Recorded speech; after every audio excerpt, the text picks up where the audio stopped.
বিষ্ণু ইসা ইসলামের কাছে কেউ যদি হাত পাততো, যদি দেখতেন তার কাজ করার যোগ্যতা আছে, বিষ্ণু ইসা ইসলাম ভিক্ষা দিতেন না, কাজে উৎসাহিত করতেন, ভিক্ষাবৃত্তিকে অনুৎসাহিত করতেন।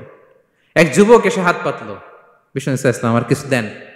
নই বললেন, তুমি তো শক্ত সামর্থ্য মানুষ, বাসায় কি আছে বলো। সে বলে, আমার বাড়িতে একটা পানি খাওয়ার জগ আছে আর একটা চাদর আছে। বিষ্ণু ইসা ইসলাম বললেন, নিয়ে আস। সে নিয়ে আস। এবার বিষ্ণু ইসা ইসলাম চাদর আর জগ দুইটা নিয়ে সাহাবাদেরকে বললেন, মাইয়াশতারি হাযাইন, কে কিনবে? অকশন চিনেন? অকশন, অকশনে কি করে? নিলামে দাম তোলে না? রাসূল সাল্লাল্লাহু আলাইহি ওয়াসাল্লাম তার চাদর আর জগটা নিলামে তুললেন। এই কে কিনবে? মাইয়াশতারি হাযাইন, মাইয়াশতারি হাযাইন। একজন বলল, ফাকাল রাজুল আনা আখিযুহুমা বিদিরহাম, ইয়া রাসূলুল্লাহ আমি 1 দিরহামে কিনবো। কয় দিরহাম? বিষ্ণু বললেন 1 দিরহাম, 1 দিরহাম, 1 দিরহাম। মানে এর চেয়ে কেউ বাড়াবে কিনা?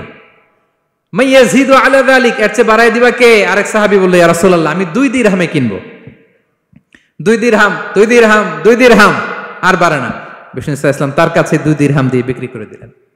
2 দিরহাম নিয়ে যুবককে বললেন, নাও, এই 1 দিরহাম দিয়ে কিছু খাবার কিনে তোমার ফ্যামিলিকে দিয়ে আস, আরেক দিরহাম দিয়ে একটা কুঠার কিনে নিয়ে আস। তো যুবক কুঠার কিনে আনলো। ফাওয়াদাআ লাহু আর-রাসূল সাল্লাল্লাহু আলাইহি ওয়াসাল্লাম ইয়াদান, রাসূল সাল্লাল্লাহু আলাইহি ওয়াসাল্লাম নিজ হাতে ওই কুঠারের একটা হাতল লাগাই দিলেন কাঠের। কারণ শুধু কুঠার দিয়ে তো হবে না, একটা হাতল থাকতে হবে না? বিষ্ণু সাল্লাল্লাহু আলাইহি ওয়াসাল্লাম ওনার মোবারক হাতে, বরকতময় হাতে ওই কুঠারে একটা হাতল লাগাই দিলেন। এবার বললেন, যাও, 1 দিরহাম দিয়ে কুঠার, আরেক দিরহাম দিয়ে খাবার কিনে আনো।